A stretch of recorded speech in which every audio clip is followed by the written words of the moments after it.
Je vais, on va partager sur un thème très, très important, très, très important.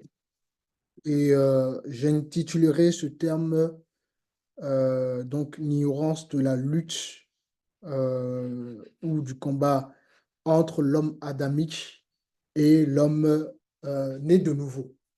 D'accord?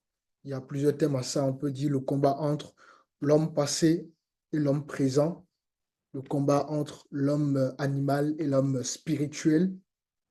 Et donc, ce soir, moi, je vais simplement intituler le thème que je vais partager avec vous, le combat, la lutte ou le combat entre l'homme adamique et l'homme né de nouveau. Nous sommes dans Jean chapitre 3. Jean chapitre 3 et j'attire vraiment votre attention sur ce thème. Vraiment, donnez-moi toute votre attention. Beaucoup de chrétiens n'ont pas la victoire dans leur marche chrétienne parce qu'ils ne savent pas ces choses. Beaucoup de chrétiens n'ont pas la victoire parce qu'ils parce qu'ils ne connaissent pas la dualité des combats que l'on est amené à vivre en réalité. Et comme le Seigneur le dira, vous connaîtrez la vérité vous affranchit. C'est lorsqu'on va connaître la vérité qu'on va donc être affranchi. Alors j'attire vraiment votre attention sur ce thème que je vais partager en ce dimanche, en espérant vraiment que le Seigneur puisse nous affranchir au travers de ce thème que nous allons partager. Et vous ne pouvez pas écouter et entendre ce message et ne pas être transformé. Sinon, il y a un problème dans votre foi. Alléluia. Amen. Amen. Donc, euh, nous allons voir donc l'ignorance de la lutte ou du combat entre l'homme adamique et l'homme né de nouveau. L'homme adamique, c'est l'homme que nous étions hier avant de connaître Jésus. Tous les gens qui n'ont pas Jésus dans leur vie sont des hommes adamiques, c'est-à-dire des hommes sans Dieu. D'accord? Donc, nous étions tous des hommes sans Dieu, des femmes sans Dieu. Tu étais un homme sans Dieu. Tu étais une femme sans Dieu.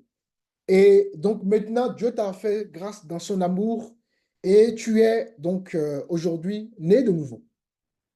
Et nous allons comprendre donc ce soir au travers de ce que je vais partager avec vous qu'il y a une lutte, il y a une dualité, il y a un combat, d'accord, entre notre vie passée et notre vie présente. Alors, nous sommes dans Jean chapitre 3. Jean chapitre 3.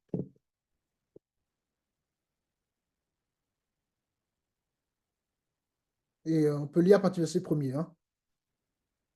Donc, je rappelle, le thème encore de ce soir, l'ignorance de la lutte ou du combat entre l'homme adamique hein, ou l'homme animal, si vous voulez, ou l'homme naturel encore, selon, c'est toujours la même chose, et l'homme né de nouveau.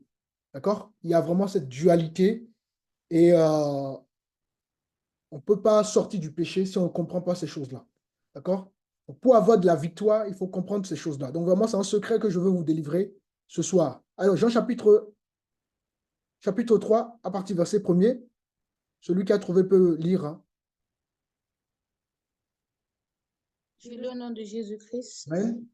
Mais il eut un homme d'entre les pharisiens, nommé Nicodème, un chef des Juifs, qui vint, lui, auprès de Jésus, de nuit, et lui dit, Rabbi, nous savons que tu es un docteur venu de Dieu, car personne ne peut faire ces miracles que tu fais si Dieu n'est avec lui.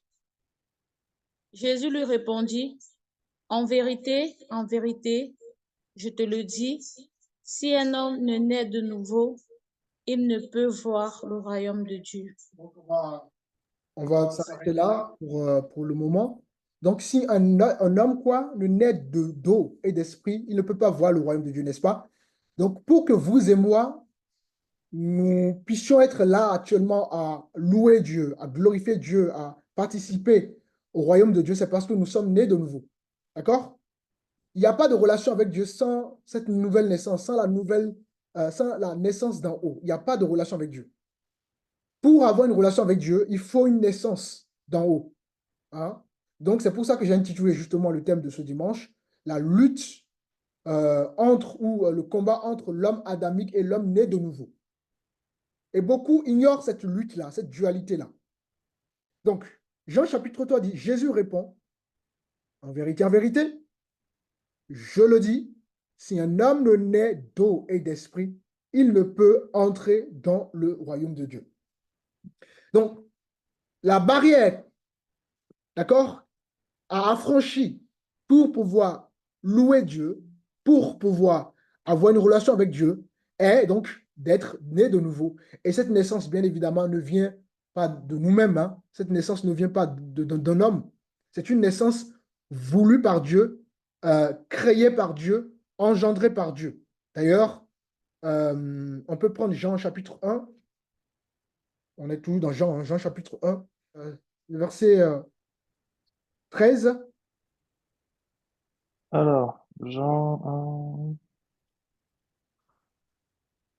1, 13, je vais lire. Non du sang, ni de la volonté de la chair, On ni prend de la même le volonté verset de... 12. Prends le verset 12 pour être plus Ouais. simple.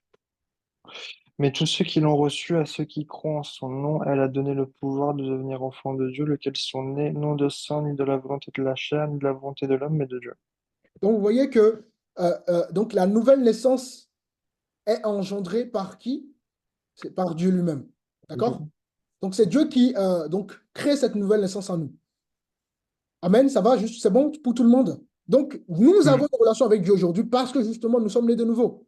Et cette nouvelle naissance est matérialisée par la suite par le baptême d'eau et le baptême du Saint-Esprit.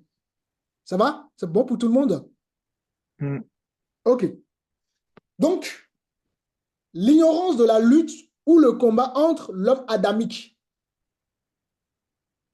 L'homme adamique, c'est l'homme qui n'a pas une relation avec Dieu. L'homme adamique, c'est l'homme sans Dieu. Et nous étions aussi de ce milieu-là avant qu'on ne naisse d'eau et d'esprit, avant qu'on ne reçoive la nouvelle naissance, nous étions aussi des hommes sans Dieu. Donc nous étions aussi des hommes adamiques, des hommes animaux, des hommes naturels. D'accord? Maintenant, nous sommes nés de nouveau.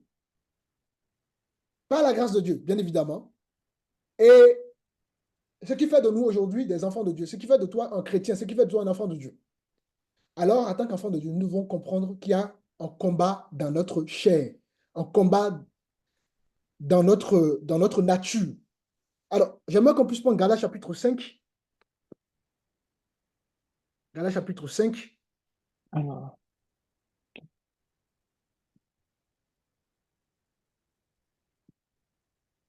Galates 5.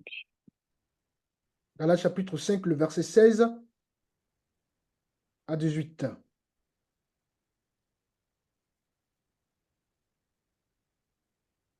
Je dis donc, marchez selon l'esprit, et vous n'accomplirez pas les désirs de la chair. Car la chair a des désirs contraires à ceux de l'esprit, et l'esprit a des contraires à ceux de la chair. Ok. Bien-aimés, comprenez bien ce verset. Je dis donc, marchez selon l'esprit. Alors, qui doit marcher selon l'esprit? Les C'est une enfants question du que je pose, Seigneur. hein. Comment? Les enfants du Seigneur. Voilà, les enfants du Seigneur. Donc, l'homme né de nouveau. Donc, c'est-à-dire vous et moi, et tous les chrétiens. Dieu nous appelle à marcher, donc, selon l'esprit. Alors, je dis donc, marchez selon l'esprit, et vous n'accomplirez pas les désirs de la chair. Donc, l'esprit a des désirs et la chair a des désirs. L'homme adamique a des désirs et l'homme né de nouveau a des désirs. Donc, il y a deux désirs, deux luttes, deux combats. Ça va? Marchez selon l'esprit et vous n'accomplirez pas les désirs de la chair, car la chair a des désirs contraires à ceux de l'esprit et l'esprit en a de contraires à ceux de la chair et ils sont opposés entre eux afin que vous ne fassiez ce que vous voulez. Donc là, on nous parle justement de cette dualité de combat que nous avons dans le corps. Être un homme né de nouveau ne voudrait pas dire qu'on est libéré, n'est-ce pas, des désirs de la chair. les désirs de la chair sont toujours là et seront toujours là. Mais Dieu nous appelle, comme nous sommes nés de nouveau, Dieu nous appelle à marcher dans l'esprit. Et c'est important ça. Beaucoup ne se rendent pas compte parce que quand on va se rendre compte de ça, on ne va pas littéralement se condamner parce que parfois on a des combats comme ça, on se dit, ah, si je suis vraiment né de nouveau, pourquoi j'ai des combats? Non, c'est normal les combats. Mais là, c'est ton action, c'est ton comportement par la suite qui compte. Est-ce que ça va? Nous avons deux combats qui combattent entre eux, en nous. Il y a les désirs de la chair et il y a les désirs de l'esprit. Est-ce que ça va jusque-là? Oui. Très bien. Très bien. Essayons de voir, il faut d'abord qu'on aille à la Genèse, d'accord? À Bereshit. Est-ce la volonté de Dieu que l'homme soit aujourd'hui pécheur? Non. Pourquoi? Parce que dans la volonté, au commencement, Dieu a créé un homme et une femme et ils étaient parfaits. Il n'y avait pas la maladie, il n'y avait pas la fatigue, il n'y avait même pas besoin de travailler comme on le fait aujourd'hui. Donc, l'homme était créé à la base éternelle. Adam n'était pas créé pour mourir. L'homme n'était pas créé pour mourir, il n'y avait pas la mort qui existait. D'accord? Alors, qu'est-ce qui va se passer? Comment le péché est entré? Nous sommes dans Genèse. Genèse chapitre 2. Et nous allons prendre le verset 16. La connaissance du bien et du mal, car le jour où tu en mangeras, tu mourras. Ok, vous voyez, l'homme n'était pas créé pour mourir en fait au commencement. Et Dieu va donner une interdiction à l'homme que le jour qu'il mangera, qu'il touchera de ce fruit-là, évidemment, attention, quand on parle de ce fruit-là, il ne s'agit pas du pomme comme beaucoup le disent, hein, ce n'est pas la pomme. Hein. Donc, le jour où tu mangeras de ce fruit-là, tu feras quoi? Tu mourras. Est-ce que vous voyez? Donc, l'homme va connaître dans son esprit le péché. L'esprit de l'homme va être corrompu dès lors qu'il va désobéir à Dieu. C'est pour ça que l'homme va être chassé du jardin et Dieu va donc mettre devant le jardin donc des chérubins qui avaient des épées flamboyantes pour veiller sur le jardin. C'est comme ça que le péché est rentré dans l'humanité. Est-ce que ça va? Donc, quand Adam et Ève vont pécher, ils vont faire entrer quoi? Le péché. Maintenant, le péché, il faut que le péché habite quelque part. D'accord? Le péché qu'ils vous ont fait entrer dans le monde de par leur désobéissance, il faut que ça entre quelque part. Alors, nous allons prendre Romains chapitre 7. Romains chapitre 7. 27. Alors, Romains chapitre 7, on va prendre à partir du verset 18.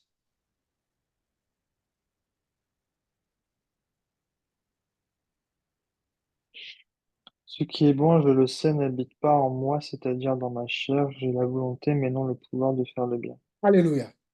Ce qui est quoi? Hein?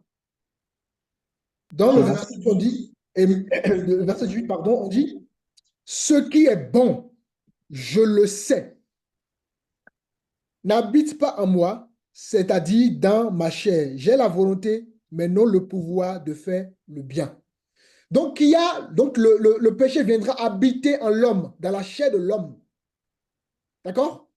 Et on continue la lecture, frère Guillaume. Car je ne fais pas le bien que je veux et je fais le mal que je ne veux pas. Ok, continue. Et si je ne veux pas, ce n'est plus moi qui le fais, c'est le péché qui habite en moi. Ok, donc si on fait du mal, ce n'est pas... C'est quoi qui fait le péché en nous? C'est quoi qui fait le mal en nous, pardon? Le péché. D'accord? Continue. Je trouve donc en moi cette loi, quand je veux faire le bien, le mal est attaché à moi. Très bien. Donc, qu'est-ce que nous pouvons constater, bien aimés, ici? Nous constatons qu'il y a une loi, d'accord, qui est la loi du péché en l'homme. Et l'homme n'a pas la capacité, l'homme sans Dieu, évidemment, hein. L'homme sans Dieu n'a pas la capacité, d'accord, l'homme n'a pas De la vaincre le péché. capacité, d'accord, de vaincre ce péché-là. Parce que c'est une loi.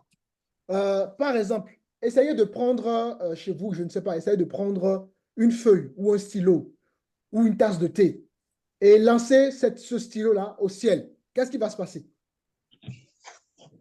Ça va retomber. Ça va retomber, n'est-ce pas? Et pourquoi ça retombe? Parce qu'il y a la gravité. Parce qu'il y a la loi de la gravité. Présenteur, C'est-à-dire que, présenteur. indépendamment de l'objet que vous allez lancer en haut, d'accord? Il est obligé de tomber. Il est obligé de s'orienter vers le sol parce que il y a la loi de la gravité. D'accord? La loi de la gravité s'impose à cet objet-là. Eh ben, chaque être humain est sous la loi du péché. Est-ce que vous comprenez? Chaque être humain est sous la loi du péché. Aucun être humain ne peut dominer le péché. Ce n'est pas possible. Un être humain sans Dieu, hein, je parle de l'être humain sans Dieu. Ce n'est pas possible. En parallèle, si on peut prendre Romains chapitre 3, le verset 23 rapidement. Ne fermez pas en Romains 7. Qu'est-ce que nous dit Romains 3, 23? Suivez bien ce que je vous l'enseignement de ce soir. Qu'est-ce que nous dit Romains 3, 23? Au nom de Jésus-Christ. Car tous ont péché et sont privés de la gloire de Dieu. Alors, donc vous voyez, tous ont péché. Vous et moi, nous étions des pécheurs. Nous étions des pécheurs. Même si un bébé naît, il est tout beau, tout joli, tout mimi, tout ce que vous voulez, il est un pécheur. Parce que le chien n'engendre que le chien. Donc le pécheur n'engendre que le pécheur. Est-ce que vous comprenez? Donc, en chaque être humain, en chaque homme, il y a quoi? Il y a le péché, la loi du péché. Comme vous pouvez lancer n'importe quel objet au ciel, tout littéralement, l'objet va se tourner vers la terre. Parce qu'il y a la loi de la gravité qui s'impose à cet objet-là. Ben, l'être humain, d'accord, a justement cette loi qui s'impose à nous. Cette loi qui nous empêche d'aimer Dieu. Cette loi qui nous empêche de connaître Dieu. Cette loi qui nous empêche d'adorer Dieu. Cette loi qui nous empêche de plaire à Dieu. Cette loi qui nous empêche d'aller au ciel, d'être sauvés. Voilà la loi qui habite dans chaque être humain. Alors, pour sauver l'être humain, Dieu va trouver une solution au travers de son Fils unique. Il va envoyer son Fils unique. Vous connaissez un peu tout ce parcours-là. Et dans quel but? Pour que sa mort, justement, la colère de Dieu, tout ce que nous méritions, vous et moi, parce que tous sont péchés et sont privés de la gloire de Dieu. Et la Bible déclare que, d'accord, le salaire du péché, c'est quoi? C'est la mort. Donc, le salaire du péché, nous étions en train de partir en enfer, mais il fallait qu'on sauve l'être humain. Vous et moi, nous méritions l'enfer parce qu'on est des êtres charnels, des êtres où il y a la loi du péché. On ne peut pas aller au ciel. Alors, il fallait justement une justice digne de ce nom, doit rendre la justice pour justement que nous puissions être sauvés. Dieu va transférer les péchés que nous méritons, comment dire, la condamnation, le jugement que nous méritons. Dieu va transférer ce jugement-là dans son Fils, en son Fils, de par l'œuvre de la croix, pour que vous et moi, nous puissions être sauvés aujourd'hui. Et ainsi, donc, quiconque reconnaît Jésus comme Seigneur et Sauveur, ben, va naître de nouveau. Et la naissance d'en haut vient nous donner donc la capacité de dominer. Alors, nous sommes dans Genèse. Allons dans Genèse rapidement. Essayez vraiment de comprendre ce que vous aurez de la victoire si vous comprenez ces choses-là. Alors, Genèse chapitre 1, le verset 26.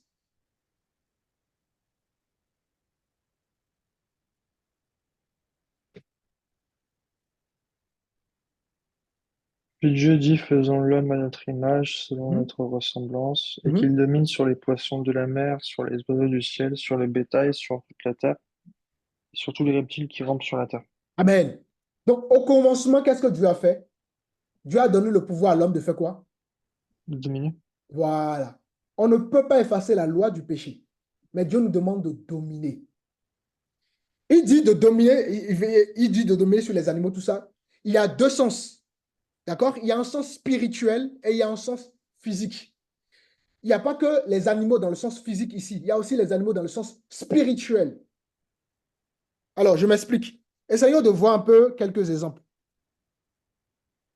Qu'est-ce que Dieu dit à l'homme sans Dieu est appelé comment? L'homme charnel. L'homme charnel? Euh, Non, ce que je cherche précisément, l'homme animal. l'homme Alors, nous animal. sommes dans 1 Corinthiens chapitre 2. 1 Corinthiens chapitre 2. Suivez bien l'enseignement de ce soir. 1 Corinthiens chapitre 2, et nous lisons à partir du verset 14.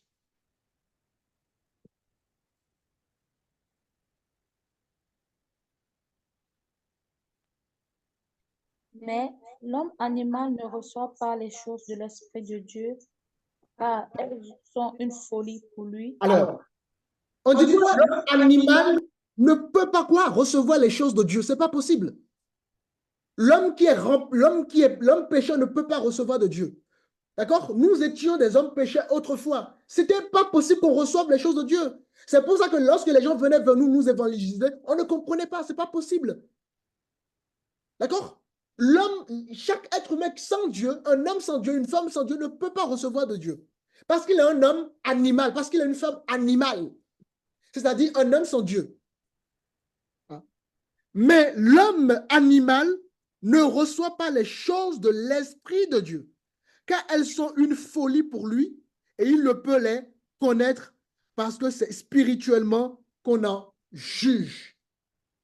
Donc, lorsque Dieu dit à Adam et Ève de dominer, il y a le sens spirituel de dominer les animaux. D'accord? Et donc, on a vu, hein, un homme sans Dieu est aussi appelé un animal dans le sens spirituel. Ça va? Essayons de voir quelques exemples. Nous sommes dans dans Luc, pardon. Luc 13. Qu'est-ce que Jésus va dire à Hérode? Alors, Luc 13, le verset 32. Qu'est-ce qu'il dit à Hérode, le roi Hérode? Suivez bien l'enseignement. Qu'est-ce que Jésus dit au roi Hérode? Luc 13, le verset 32. Il leur répondit, vas-y. Il leur répondit, allez et dites à ce renard, voici, je chasse les démons et je fais des guérisons aujourd'hui et demain. C'est bon. Comment Jésus appelle Hérode? Renard. Vous comprenez? Quand le langage biblique parle d'animal, ce n'est pas simplement dans le sens physique, c'est aussi dans le sens spirituel. Un renard, c'est le renard, tout simplement, pour parler de l'homme sans Dieu. Hérode était un homme sans Dieu. D'accord? Prenons encore d'autres exemples. Nous sommes dans Matthieu cette fois-ci, Matthieu 23. Et nous allons lire le verset 33.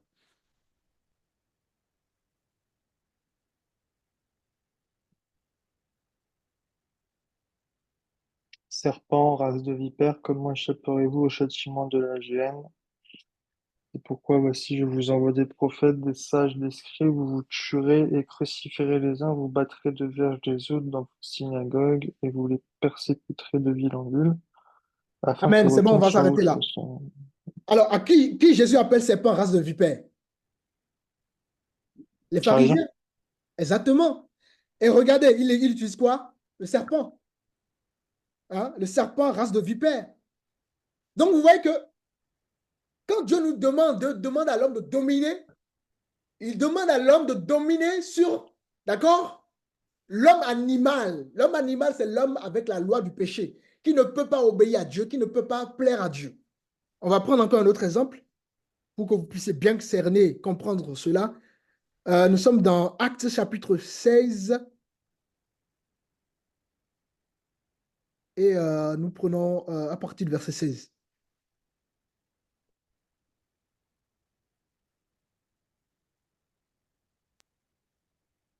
Comme nous allions au lieu de prière, une servante qui avait un esprit de python et qui, en devinant, procurait un grand profit à ses maîtres, vint au-devant de nous et s'est mis à nous suivre. Paul et nous, elle criait, ces hommes sont les serviteurs de Dieu très haut et ils vous annoncent la voie du salut. Elle fit cela pendant plusieurs jours Paul, fatigué, se retourna et dit à l'esprit, je t'ordonne, au nom de Jésus-Christ, de sortir d'elle. Et il sortit à l'heure même. C'est bon. Donc, cette femme-là a été possédée par quoi? L'esprit de Python. Est-ce que vous comprenez? Ça va? Prenons encore Matthieu, Matthieu 15. Il y a beaucoup d'exemples comme ça. C'est important de prendre pour que vous puissiez voir que la domination ne concerne pas simplement l'animal dans le sens physique, mais c'est aussi spirituel. Alors, Matthieu chapitre 15, et nous prenons le verset 26.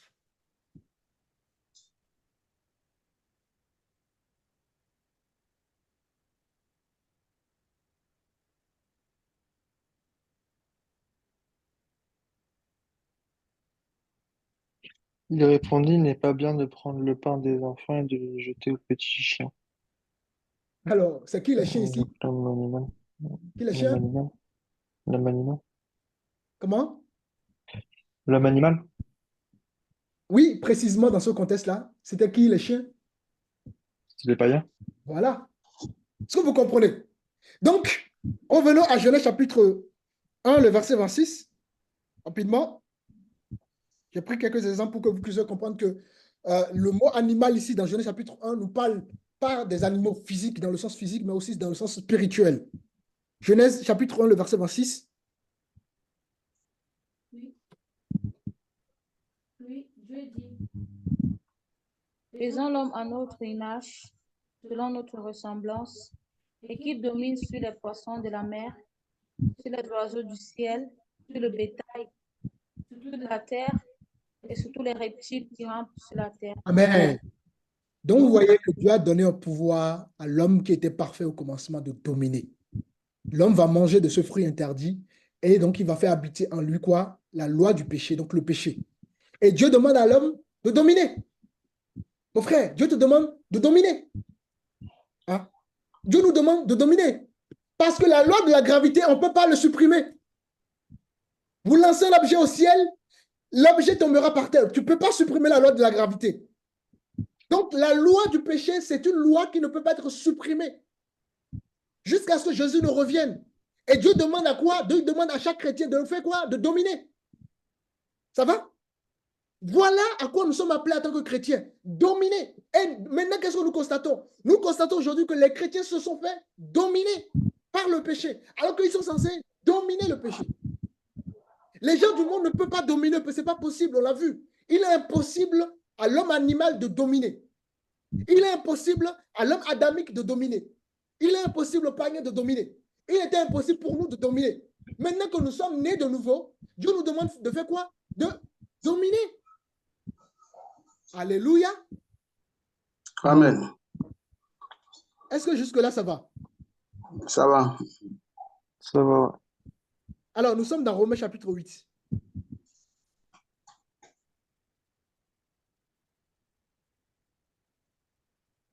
Romains 8.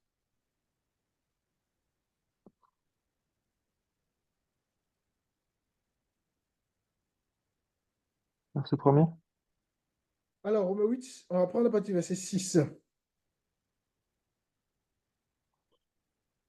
Et l'affection de la chair, c'est la mort, tandis que l'affection de l'esprit, c'est la vie et la paix. Arrêtons là-bas. Donc, on dit l'affection de la chair, c'est quoi? C'est la mort. Donc, tout ce qui est de la chair, c'est la mort, ça nous amène à la mort. Vous comprenez? Tout ce qui est de la chair, ça nous amène à la mort. Et l'affection de la chair, c'est la mort, tandis que l'affection de l'esprit, c'est la vie. Donc, il y a cette dualité dans notre corps. La loi du péché qui veut dominer et la loi de l'esprit qui doit dominer en nous, puisque maintenant on a reçu le pouvoir de dominer la loi du péché. On ne peut pas le supprimer. Beaucoup de chrétiens aujourd'hui veulent supprimer la loi. Et c'est pour ça qu'ils vont faire les choses par eux-mêmes. Vous allez voir des gens, ils vont pendant un petit moment, ils ne vont pas mentir pendant un petit moment parce qu'ils vont faire l'effort par eux-mêmes et à un moment donné, ils vont rechuter.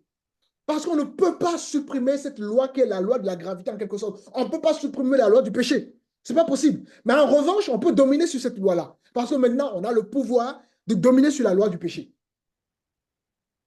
Et l'affection de la chair, c'est la mort, tandis que l'affection de l'esprit, c'est la vie et la paix. Continue le verset.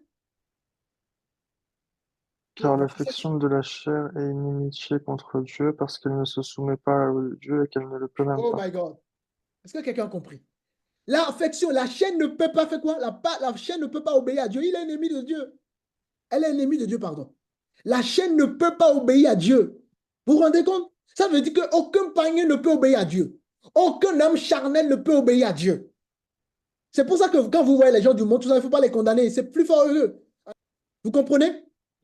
Il n'a pas le pouvoir de dominer. Ça va? Oui. Il n'a pas le pouvoir de dominer. Reprends le verset 7, frère Guillaume. Car l'affection de la chair est inimitié contre Dieu parce qu'elle ne se soumet pas à la loi de Dieu Continue, le verset et 8. qu'elle ne le peut même pas. Vous voyez? Or, ceux qui vivent selon la chair ne sauraient plaire à Dieu.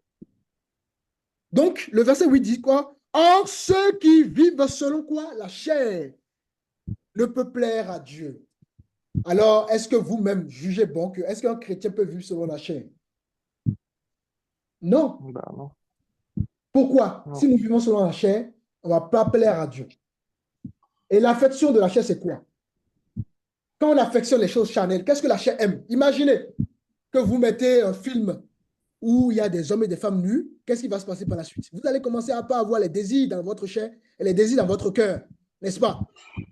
Pourquoi? Parce qu'on a affectionné par les sens, la vue notamment, on a affectionné la chair par la vue, ce qu'on a vu.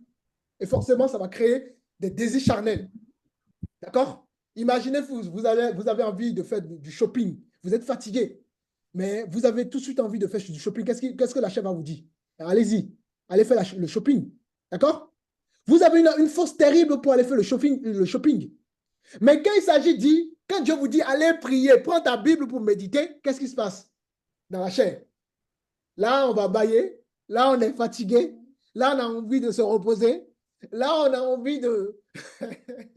Là, on a envie de reporter, n'est-ce pas, la prière pour demain. Vous voyez la chair? Si un ami te dit, ah, viens, on va bouger un peu, là, machin, on va aller en boîte de nuit, machin. Là, la chair va dire, ok, la chair va se motiver, hein. Mais quand on va demander à l'église, venez au culte, les gens vont trouver une raison pour ne pas être là. Voilà la lutte qui se passe dans notre corps.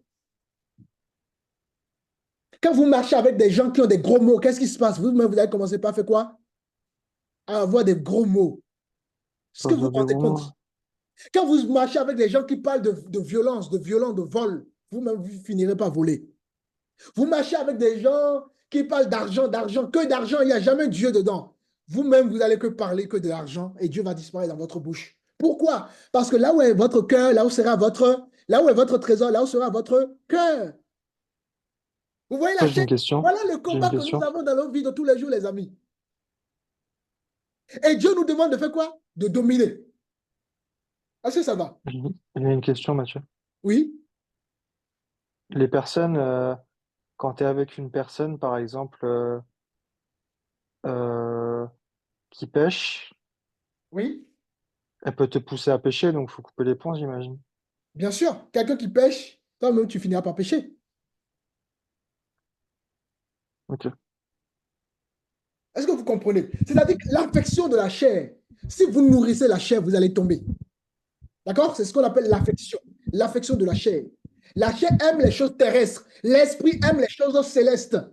Donc, vous voyez qu'ils ont deux projets différents. Ils ont deux visions différentes. En revanche, lorsque vous avez marché avec des hommes de foi, vous-même, vous aurez la foi. Vous marchez avec des hommes de prière, vous-même, vous allez aimer la prière. Vous marchez avec des hommes qui jeûnent, vous-même, vous allez jeûner. Vous marchez avec les gens qui craignent le Seigneur, vous-même, vous allez craindre le Seigneur. Vous voyez la dualité? Est-ce que ça va? Très bien. C'est pour ça qu'il y a un langage qui dit les mauvais compagnons corrompent les bonnes mœurs. Ça va? Est-ce que ça va? Oui, ça va.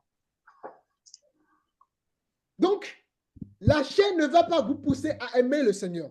La chair ne va pas vous pousser à plaire au Seigneur. La chair ne va pas vous pousser à marcher dans les voies du Seigneur. Comme on l'a lu, hein, dans Galates chapitre 5, marcher selon quoi? L'esprit.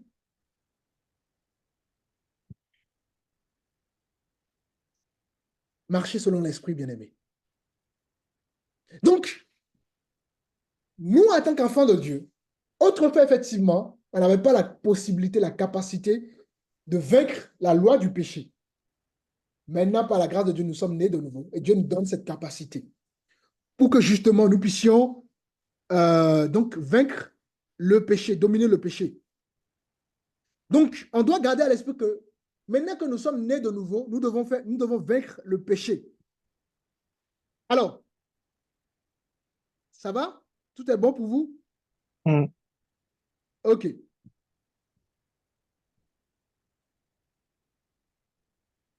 Nous sommes dans Matthieu chapitre 26, le verset 41.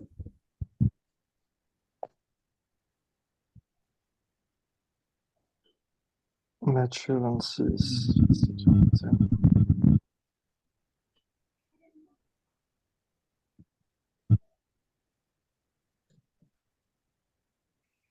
Ah bah c'est ça, ouais. Veillez et priez afin que vous ne tombiez pas dans la tentation. L'esprit est bien disposé, mais la chair est faible. Wow. Veillez et priez pour ne pas tomber dans la tentation, car l'esprit est disposé. D'accord? Mais la chair est faible. Donc, dans notre vie de tous les jours, en tant que des enfants nés de nouveau, des hommes de foi, des femmes de foi, Dieu nous demande de marcher par l'esprit. Donc, d'affectionner, de la même manière qu'on peut affectionner la chair, pour dominer la chair, il faut affectionner les choses de l'esprit. Parce que la chair, il y a une loi qui lutte, qui est là pour nous dire non, ne fais pas ceci, non, ne va pas à l'église, non, ne prie pas, non, ne jeûne pas, non, n'accorde pas du temps au Seigneur. Ben, c'est ça la chair. Cherche l'argent, tu sais, tes enfants, tu regardes tes enfants, regarde ceci, tu sais, voilà la chair. La chair va toujours essayer de nous convaincre pour qu'on puisse de plus en plus s'éloigner de Dieu. C'est ça le but de la chair. Vous savez, souvent on combat l'ennemi, on combat la grande-mère du village. C'est la grande-mère du village qui fait la sorcellerie sur moi. Mais le premier combat, c'est nous-mêmes. Hein? Le premier combat, c'est nous-mêmes, les amis. On va aller chercher la grande-mère du village alors que nous-mêmes, c'est nous-mêmes le problème. Non, mon frère, c'est ta propre chair qui te combat. Non, tu sais, cette viande-là, il faut encore manger, mange encore, mange encore. Parce que la chair, c'est que quand tu vas être lourd, tu ne peux pas prier. Bizarrement, c'est au moment où tu dois prier que tu as quelque chose à faire. Bizarrement, c'est au moment où tu dois aller à l'église que là, tu as un rendez-vous. Bizarrement, c'est au moment où... Oui, c'est ça la chair. Et nous, en tant qu'enfants de Dieu, on doit comprendre ça. Et un chrétien qui marche selon la chair ne peut pas plaire à Dieu. Et tout littéralement, ben, c'est un chrétien qui va en enfer. Nous n'aurons pas d'excuses parce que Dieu nous a donné la capacité de dominer. Il y a des gens parfois qui ont des problèmes de sexualité et qui ont l'impression que c'est en se mariant qu'ils vont régler le problème. Mais non, il y en a beaucoup qui se sont mariés, qui se rendent compte toujours que non, ça ne marche pas. C'est pas ça en fait. Les gens ont souvent l'impression que c'est le mariage qui règle le problème. Au contraire, c'est quand tu es encore marié que tu as encore plus de combats. Parce que c'est Jésus qui libère, ce n'est pas nous-mêmes. On n'a pas la capacité nous-mêmes de le faire. Alors, j'aimerais qu'on puisse prendre un passage rapidement. Jean chapitre 8.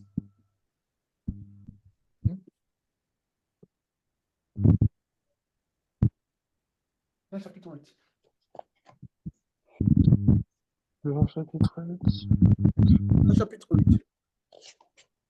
Le verset 36.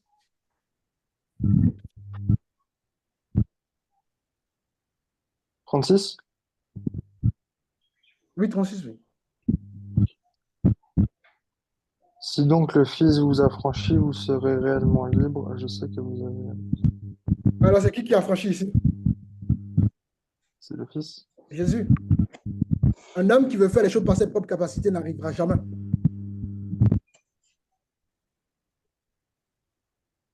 C'est pour ça qu'il faut être vrai. D'ailleurs, on a vu hier pour ceux qui s'étaient connectés, il faut être vrai dans la marche avec le Seigneur.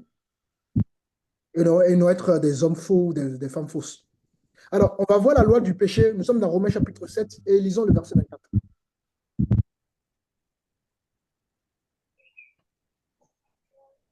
Romains 7.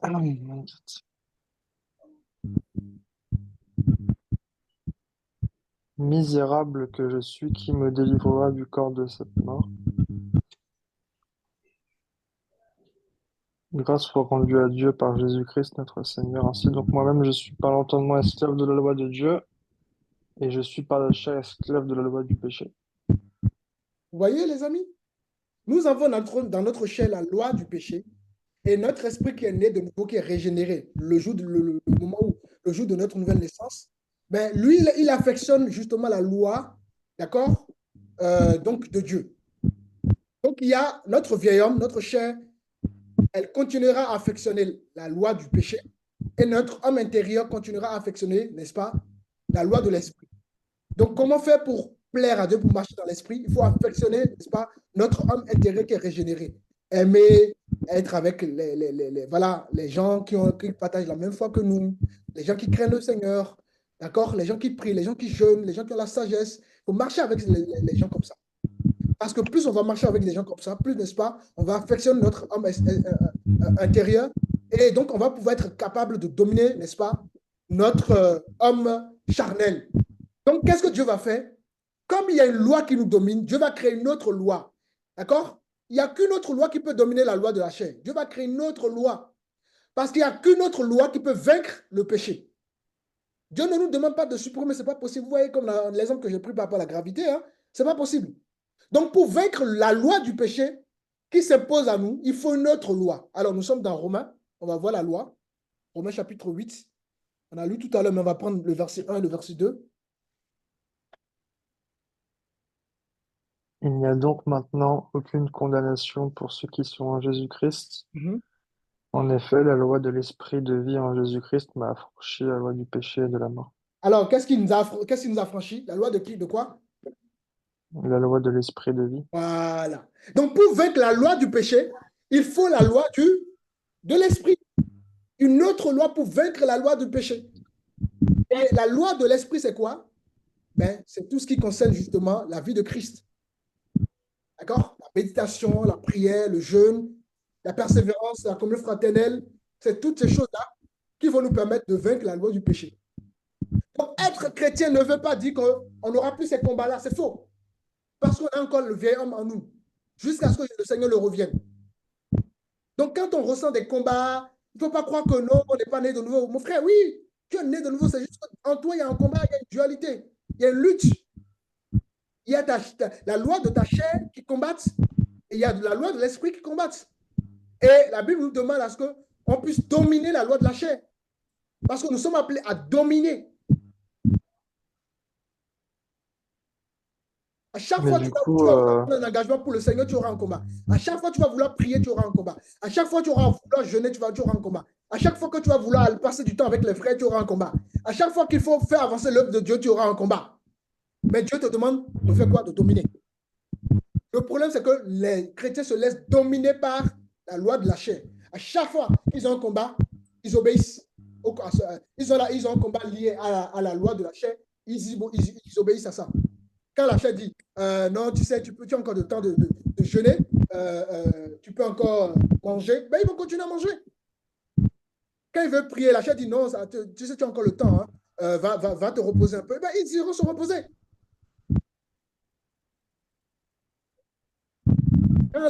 Quand ils auront envie de soutenir un ministère, la chair va dire, tu sais, regarde les enfants, machin, ben, ils vont obéir à la chair. En fait, ils n'arrivent plus à dominer. Quand la chair dit va à gauche, ils vont à gauche. Quand la chair dit va à droite, ils vont à droite. Et donc, au lieu de vivre une vie spirituelle, ils vont vivre une vie charnelle. Parce qu'ils vont affectionner les désirs de la chair. Alors que Dieu nous demande de prendre sa loi, une autre loi pour vaincre tout ça. Quand j'ai envie de prier, je sens qu'il y a un combat en moi, d'accord? Je dois prendre la loi de l'esprit et convaincre et dominer justement cette loi qui m'empêche de faire ce que je dois faire pour grandir spirituellement. Donc en fait, pour activer la loi de l'esprit de vie, il faut prier, jeûner, lire la parole. Voilà, il faut affectionner les choses de l'esprit. C'est une loi qui s'active en fait. Voilà, regardez un peu. Regardez un peu ce que la Bible nous dit par rapport à la question que tu viens de poser. Alors, Nous sommes dans 1 Corinthiens 4. 1 Corinthiens 4. Le verset 16.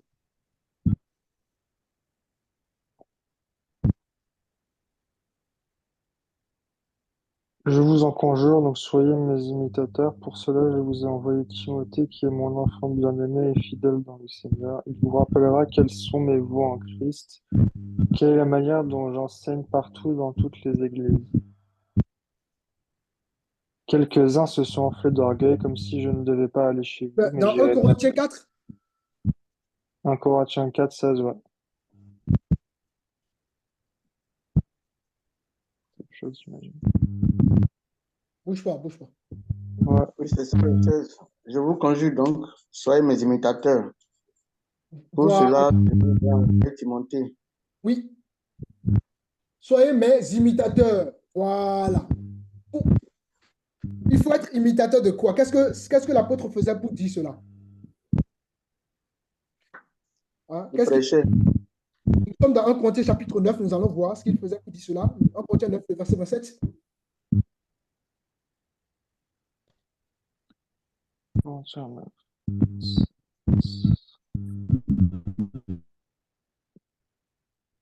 Mais je traite durement mon corps et je le tiens assujetti de peur d'être moi-même rejeté après avoir prêché aux autres. Regardez, le grand apôtre, puissamment utilisé, parfois même où son nombre guérissait les gens. Qu'est-ce qu'il faisait? Il traitait durement son corps, les amis. Tu peux être pasteur, bishop, tout ce que tu veux, onction, plus. La loi du péché ne disparaîtra jamais. Vous comprenez? Quelle que soit la puissance par laquelle Dieu nous utilise, la loi du péché est toujours là. Et ce grand apôtre traitait durement son corps. Ça veut dire quoi? Ça nous parle de la discipline. Il était discipliné. Le problème, c'est qu'aujourd'hui, les chrétiens ne sont plus disciplinés. On est beaucoup plus dans la légèreté. On n'a plus envie de prier, on n'a plus soif de la prière, on n'a plus envie d'être avec les autres. On fait ce qu'on veut. Voilà. Quand on a le temps, on vient à l'église comme si c'est un marché. Voilà, c'est quand on veut. On va pas, voilà, on est libre, on est des électrons libres. On fait ce qu'on veut. On s'en fout. On va méditer une fois tous les 2 mois, tous les 2 semaines, tous les 1 an. On va prier tous les 3 jours, tous les 1 semaine, tous les 2 semaines. Il n'y a plus de discipline. Oui. Veillez et priez. Tout à fait. Parce que le diable rôde. Mais au-delà même du diable, nous-mêmes, il y a un combat charnel qui est là. C'est pour ça que la Bible déclare veillez et priez. Parce que la chair est faible. Du coup, moi, j'ai une question. Oui. Quand on aime le péché, du coup, on affectionne les choses de la chair, j'imagine. Non. Le péché, c'est juste l'affection des choses de la chair. D'accord? Je te donne un exemple tout à l'heure. Si tes yeux, par exemple, tes yeux, c'est le canal. D'accord? C'est les 5 sens que l'ennemi va utiliser pour que tu tombes dans le péché. Donc, si par exemple tes yeux voient des femmes et des hommes nus pendant 1 heure à la télé, qu'est-ce qui va se passer? Tu vas commencer par sentir des désirs dans ta chair et tu risques même de tomber. Beaucoup vont tomber, par exemple, dans la masturbation, par exemple. Pourquoi? Qu'est-ce qui a été la conséquence de la masturbation? Mais est-ce que les yeux ont vu? Tu comprends? Donc, ils ont d'abord affectionné, ensuite ils sont tombés. Donc, quand on affectionne, on tombe dans le péché. Est-ce que tu comprends? Ouais, c'est bien ce que je dis, c'est quand tu aimes ça, en fait, comment... D'accord, ça va. Donc, bien aimé, vous aurez compris, il y a très peu qui ne savent pas ces choses-là, qui n'ont pas la victoire. Pourquoi? Parce qu'ils n'ont pas compris qu'en eux, il y a une lutte, il y a 2 luttes en nous. Qu'on soit chrétien ou pas, il y a 2 luttes. La différence entre nous et les gens du monde, c'est que les gens du monde n'ont pas le pouvoir. Ce sont des hommes adamiques, des hommes animaux. Nous avons vu que quand Genèse chapitre 1, le verset 26 nous dit domine sur les animaux, ça nous donne un sens spirituel et un sens physique. On a vu que Hérode, Jésus va appeler Hérode renard. D'accord? L'apôtre Pierre Paul, va chasser un esprit de python. D'accord? On a vu que Matthieu va dire ne donnez pas cette nourriture, donnez cette nourriture aux chiens. Donc, il y a un sens spirituel et il y a un sens physique. Donc, Dieu dit à l'homme dominer. D'accord? Comme on peut lancer, vous lancez un objet dans le ciel, ça va retourner automatiquement sur le sol parce qu'il y a la loi de la gravité. On ne supprime pas la loi. On ne peut pas supprimer la loi du péché. Le chrétien n'a pas le pouvoir de supprimer. Nous n'avons pas le pouvoir de supprimer la loi du péché. En revanche, nous avons le pouvoir de dominer sur la loi du péché.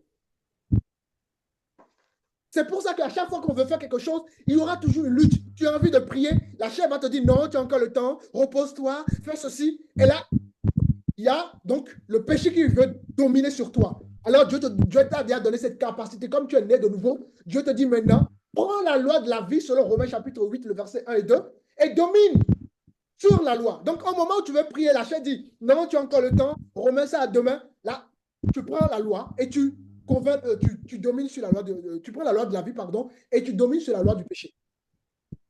C'est normal de ressentir, parce que parfois, il y a des chrétiens qui se sentent condamnés pour ça, qui se disent, mais pourquoi je suis chrétien, j'ai encore des combats dans la chair, c'est normal. D'accord? Notre corps charnel est attaché à notre homme intérieur qui est transformé, qui est né de nouveau, jusqu'à ce que Jésus ne revienne. Donc, c'est normal qu'on soit dans une lutte, dans cette dualité jusqu'à notre vie. Maintenant, quand on comprend ces choses-là, on est affranchi. On sait comment faire pour lutter par rapport à toutes ces choses-là.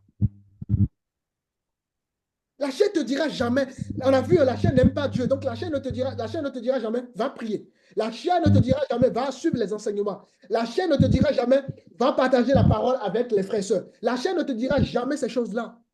Et quand tu veux aller en voyage, tu vas voir, la chair va aimer ça. Quand tu veux faire du shopping, la chair va aimer ça. Quand tu vas regarder les séries TV, la chair va aimer ça. Quand tu veux regarder, je ne sais pas, quand tu veux nourrir ta chair, la chair va aimer ça. Parce que c'est ça, la chair. Et nous sommes des êtres spirituels. Et nous devons désirer des choses spirituelles.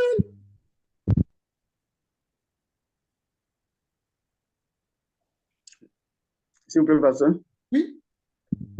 Oui, et si je vais revenir un peu sur ce que disait le frère Guillaume. Oui. Dieu nous a dotés de libre arbitre. Et connaissant le bien et le mal, si nous marchons avec la chair, nous pouvons choisir le mal. Si nous marchons par l'esprit, on choisit le bien. Et pour choisir le bien, ça veut dire que de tous les jours que Dieu fait, nous devons lutter par l'esprit.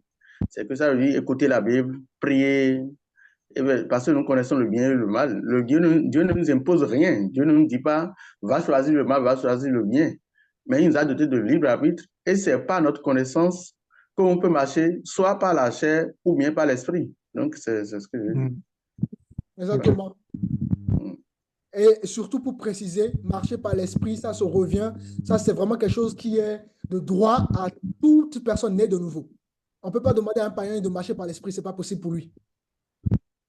Mais en revanche, nous qui sommes des chrétiens, nous devons comprendre que nous avons reçu cette capacité. C'est pour ça que quand on ressent des luttes dans le corps, ne dites pas que non, je suis condamné, non, je ne comprends pas, je ne suis pas né de nouveau. Mon frère, ma soeur, tu es né de nouveau. C'est juste que tu n'as pas la connaissance que tu as une lutte en toi. Et c'est normal que tu aies cette lutte-là. Notre premier ennemi, c'est nous-mêmes. Ce n'est pas le diable, ce n'est pas la grande mère du village, machin, machin. C'est toi-même le premier combat. Tu es ton propre combat. Nous sommes notre propre combat. Et on l'a vu, la chair n'aime pas, la chair est ennemie des choses de Dieu. La chair ne va jamais nous encourager à nourrir notre esprit des choses de Dieu. Ce n'est pas possible. Je me rappelle, la dernière fois, on avait eu, comment ça s'appelle? On avait eu un événement à Chartres. Beaucoup, tout le monde devait être là. Et puis, le jour même, très tôt le matin, beaucoup m'ont envoyé un message, je ne serai plus là. J'ai dû appeler. Qu'est-ce qui se passe? Non, je suis fatigué. Non, je ne suis pas. J'ai dit non. Ne laissez pas l'esprit. Et il y en a beaucoup comme ça qui vous voyez, la chair ne voulait pas qu'ils viennent. Ses frères-là viennent. Ses soeurs-là viennent. Même moi-même, on a touché. Voilà. Donc, la chair ne voulait pas. Donc, à chaque fois que vous allez vouloir faire quelque chose qui est d'ordre spirituel, votre chair ne va pas aimer. Et maintenant, à nous, de dominer. C'est bon pour tout le monde? Ça va? Oui.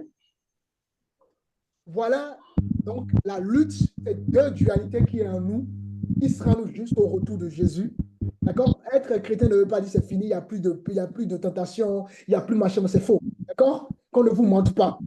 Ne vous sentez pas condamné parfois si vous avez des luttes en vous, c'est tout à fait normal. Mais la bonne chose, ce qui est important, c'est que quand vous avez des combats dans votre chair, il faut dominer. Si vous ne dominez pas, vous allez être des hommes charnels. C'est ça la différence entre l'homme charnel. L'homme charnel, c'est l'homme qui est partagé entre la vie terrestre et la vie spirituelle, qui ne coûte pas Dieu. D'accord? Donc, voilà, je vais m'arrêter là pour aujourd'hui. Est-ce qu'il y a des questions par rapport à ce qui a été partagé, ou des commentaires par rapport à ce qui a été partagé?